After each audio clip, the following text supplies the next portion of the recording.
नमस्कार दोस्तों, stock market studies में फिर से एक बार आपको बहुत-बहुत स्वागत करता हूँ।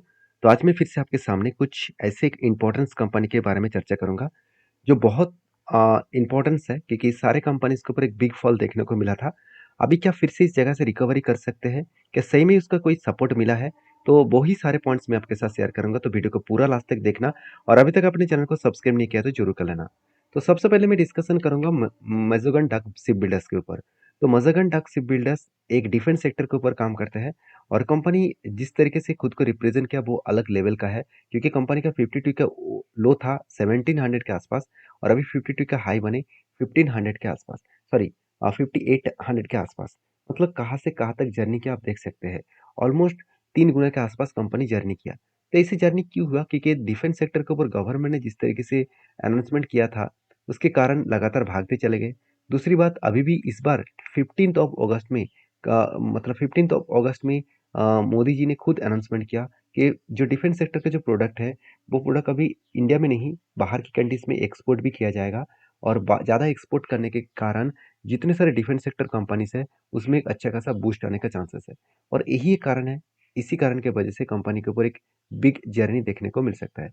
अभी इस कंपनी के ऊपर एक चीज़ों को नोटिस करना, कंपनी का वैल्यूएशन तो सस्ता ही है और कंपनी का आरओसीआर भी बेस्ट है, इनकम ज़बरदस्त है, 1 रुपया कंपनी का कर्जा नहीं है।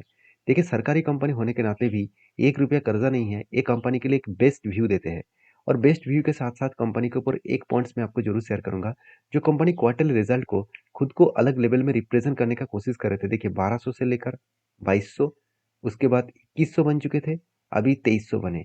मतलब कंपनी का सेल्स जो है वो एक ही रेंज के हिसाब से है। ग्रोथ जो है बहुत कम हो रहा है। अभी एक्सपेंस मिटाने के बाद नेट प्रॉफिट देख लीजिए। सबसे पहले ऑपरेटिंग प्रॉफिट देख लीजिए। 6% से 8% बने, उसके बाद 8%, उसके बाद डायरेक्टली 27%। क्यों 27% बने? क्योंकि कंपनी सेल्स तो कम किया था, एक्सपेंस कई हद तक कम किए। इसके चलते प्रॉफिट मार्जिन ज़्यादा हो गया और उसी हिसाब से देखा है तो कंपनी का जो नेट प्रॉफिट है 102 करोड़ से 225 करोड़, 314 करोड़ और करीबन 700 करोड़ के आसपास कंपनी का नेट प्रॉफिट देखने को मिले। तो जो प्रॉफिटेबिलिटी ग्रोथ है, वो ग्रोथ बहुत स्ट्रांगली यहाँ पे ग्रोथ हो रहा है और स्ट्रांगली ग्रोथ के कारण कंपनी के ऊपर एक अच्छा खासा जर्नी भी यहाँ पे देखने को मिल रहा था। अभी कंपनी के ऊपर क्या सही में फिर से जर्नी होने का चांसेस है? अगर मैं टेक्निकली चार्ट पैटर्न्स के बारे में बात करूँ तो फाइनली देखिए, लंबा जर्नी होने के बाद कभी ना कभी तो करेक्शन होना चाहिए था और करेक्शन अगर हुए तो वो कहाँ तक हो सकते थे? क्योंकि देखिए, अगर कंपनी को ध्यान से देखे तो इस ऊपर गया, यहाँ पे होल्ड किया, रिटेस्ट किया, उसके बाद इसको ब्रेक करके फिर से होल्ड किया, उसको ब्रेक करके फिर से ऊपर गया और ऊपर जाने के बाद फिर से उसी जगह पे वो रिटेस्ट किया है। मतलब यहाँ से बाउंस बैक करने का चांसेस एक देखने को मिल सकता है। अभी देखिए, जो पैटर्न्स यहाँ पे क्रिएट हुआ है, उस पैटर्न्स को अगर देखें तो कंपनी के ऊपर देख सकते हैं 1, 2, 3, 3 के 3 बाइंग कैंडल बने, मतलब 1, 2, 3, 3 के 3 बाइंग कैंडल बने और इसका ग्राउंड लेवल से टॉप लेवल तक जब मैंने मार्किंग किया, मतलब ग्राउंड लेवल से टॉप लेवल तक जब मैंने मार्किंग किया, तो टोटल रेंज निकल के आया 35% और 35% का रेंज के बेसिस में मुझे हमेशा 20% के ऊपर रेंज चाहिए था। यहाँ पे तो 30% के ऊपर है। तो मैंने क्या किया, इस जगह पे जब भी नीचे आया, इस लेवल को टच किया, तब मैंने क्या किया, यहाँ पे एंट्री लिया और इस हाई लेवल तक मैं टारगेट लेने की कोशिश करूंगा। तो एक अच्छा खासा एंट्री पॉइंट्स मिला है और उसी बेसिस में अच्छा खासा टारगेट मिलने का भी चांसेस है, क्योंकि कंपनी का ग्रोथ अच्छा खासा हो रहा है। सिर्फ एक पॉइंट्स आपको दिखाना भूल गया, वो पॉइंट्स देखने के बाद ही आपको क्लियर कट अंदाजा मिल जाएगा कि हाँ, सही में कंपनी में दम है आगे बढ़ने का। वो क्या है? आप देख सकते हैं, लास्ट टिल 2 मंथ, मतलब लास्ट 12 मंथ में 24% का सेल्स का ग्रोथ हुआ और प्रॉफिट का ग्रोथ डबल हो गया 92% के आसपास। तो जो लोग सोच रहे हैं कि कंपनी बेकार हो चुकी है, उसके लिए बता दूं, कंपनी में अभी भी दम है, अभी भी पोटेंशियल है कंपनी में आगे बढ़ने का। बाकी हर किसी का अलग अलग ओपिनियन होते हैं। मेरे व्यू हमेशा एज ए एजुकेशन पर्पस में आपके साथ शेयर करता हूँ। आपके क्या ओपिनियन है, जरूर मुझे कमेंट्स करके बता सकते हैं।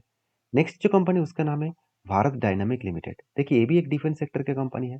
अगर भारत डायनामिक लिमिटेड के बारे में बात करूँ तो इस कंपनी की जो बिजनेस है, बहुत स्ट्रांगली ग्रोथ लास्ट 1 ईयर में हो चुके हैं, क्योंकि आप खुद ही देख सकते हैं 450 से 1700, ऑलमोस्ट 1800 करोड़, 1800 रुपीज के आसपास जर्नी किया।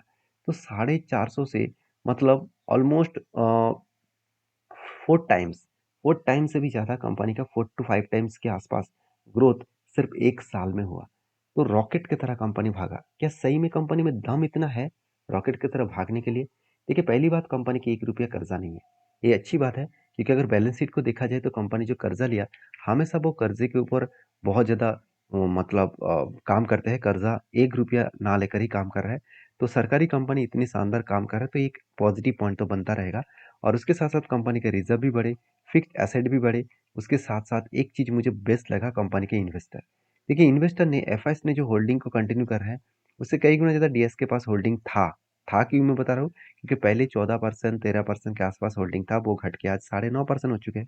मतलब होल्डिंग जो है, वो यहाँ पे कम होता देखने को मिले। उसी तरीके से अगर मैं चीज़ों को समझूँ, तो कंपनी का जो कैश फ्लो है, अगर उसको देखूँ तो कंपनी इसके ऊपर एक चीज़ को नोटिस करना, कंपनी के ऊपर जो डेटा है, जैसे फिक्स्ड एसेट परचेज में कंपनी इस बार जो फिक्स्ड एसेट परचेज किया, वो थोड़ा-सा कम हो गया। उसके साथ-साथ अभी इस कंपनी के ऊपर सबसे जो मतलब बेस्ट पॉइंट यही है कि कंपनी के ऊपर अगर इन्वेस्टर के बारे में बात करो, आप खुद ही देख सकते हैं। म्यूचुअल फंड ने माल बेचा, एफएस ने कुछ क्वांटिटी को एडिंग किया और म्यूचुअल फंड ने जो माल बेचा वो किस तरीके से बेचा गया आप देख सकते हैं यहाँ पे। लास्ट कुछ फ्यू मंथ में कंटिन्यूअसली सेलिंग किया गया। मतलब क्या है, इतने दिनों से जो म्यूचुअल फंड बाई करके रखे थे वो धीरे धीरे करके सेल कर रहे हैं। और यही कारण की वजह से शेयर में करेक्शन देखने को भी मिला, क्योंकि माल अगर बेचा जाए तो शेयर में तो करेक्शन होगा ही। क्योंकि जो माल खरीदारी किया गया था वो मई मंथ था। मई मंथ के बाद कंपनी के ऊपर जून, जुलाई, अगस्त इस तीनों मंथ में अच्छा खासा माल को सेलिंग किया गया।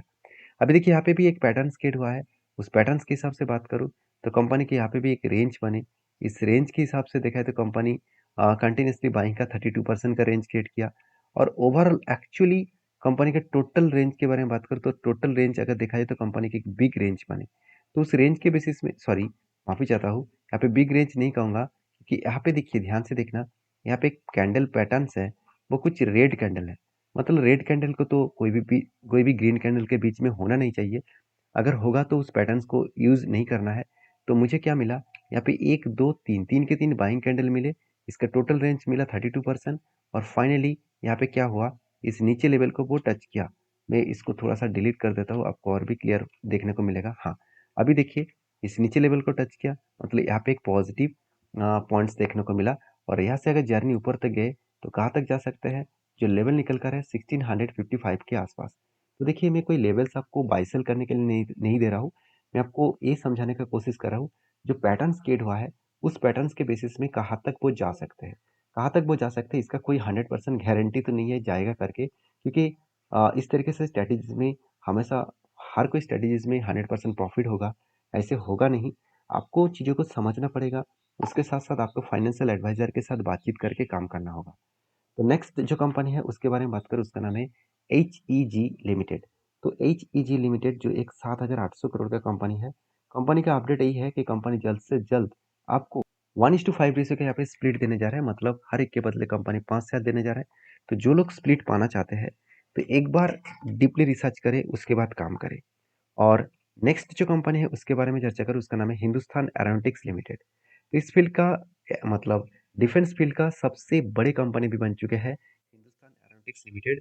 अगर मैं पेयर ग्रुप से बात करूं तो इसके आसपास भी कोई भी कंपनी सबको देखने को नहीं मिलेगा जो एरोस्पेस एंड डिफेंस सेक्टर के ऊपर काम कर रहा है, क्योंकि इसका मार्केट कैप 3,16,000 करोड़ को क्रॉस ओवर किया है। तो लोगों के मन में हमेशा एक डाउट होता है, क्या सही में कंपनी में ग्रोथ हो रहा है? अगर मैं ग्रोथ के बारे में बात करूँ तो ध्यान से देखना, तो टोटल कंपनी का जो एवरेज, टोटल इस सेक्टर में जितने सारे कंपनी है उसके जो एवरेज जो ग्रोथ है, मतलब एवरेज जो सेल्स का ग्रोथ है वो 10% है। और हिंदुस्तान एरोनॉटिक्स लिमिटेड 11% का सेल्स के ग्रोथ के हिसाब से आगे बढ़ रहा है। और प्रॉफिट को देख लीजिए, जो प्रॉफिट को 26% के आसपास एवरेजली देखने को मिला सारे कंपनीज को मिलाकर। और कंपनी खुद की जो एवरेज प्रॉफिट ग्रोथ है वो 76% है। मतलब कंपनी स्ट्रांगली यहाँ पे खुद को रिप्रेजेंट कर रहा है। और कितना स्ट्रांगली रिप्रेजेंट कर रहा है वो आपको यहाँ पे देखने को मिलेगा। देखिए सेल्स का ग्रोथ 3 साल में 10% के आसपास ग्रोथ हुआ। Last till 2 month, last 12 month में कंपनी 13% से ग्रोथ कर रहा है।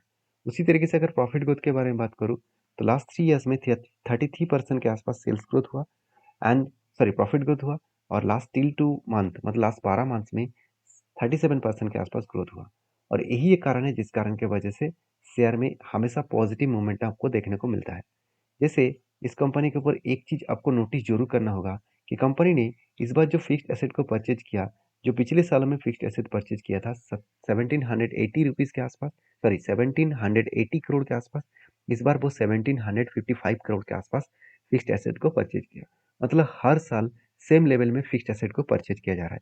तो जब कंपनी में ग्रोथ अच्छा है तो हमेशा इस तरीके से बातों का आपको ध्यान रखना होगा कि कंपनी बिजनेस किस लेवल तक, किस हद तक उसको आगे बढ़ा रहा है। अभी इस कंपनी के ऊपर जो टेक्निकली चार्ट पैटर्न्स है, अगर उसके बारे में चर्चा करूँ तो आप खुद ही देख सकते हैं। कंपनी के ऊपर बहुत बार पैटर्न बना था। यहाँ पे भी एक रेंज पैटर्न बना था 23% के आसपास। नीचे आया तो था, मगर उस नीचे लेवल को टच नहीं किया तो यहाँ पे एंटी नहीं बना। दूसरी बात, फिर से यहाँ पे देखिए एक रेंज क्रिएट हुआ, जो रेंज निकल का है 25%। फाइनली मुझे लगता है इस रेंज में एंटी होने की कोशिश वो कर रहा है, इस नीचे लेवल को टच करने का वो कोशिश कर रहा है। अगर यहाँ पे टच करे तो मैं कुछ डिसीजन यहाँ पे जरूर लेने की कोशिश करूंगा। तो बाकी इस वीडियो में सारी जानकारी जो आपको मिला है, तो इस जानकारी को आप एक बार वेरीफाई करिए, आपके फाइनेंशियल एडवाइजर के साथ बातचीत करिए, उसके बाद काम करिए। वीडियो अच्छा लगे तो प्लीज़ लाइक करना। मिलते हैं नेक्स्ट वीडियो में, तब तक के लिए धन्यवाद।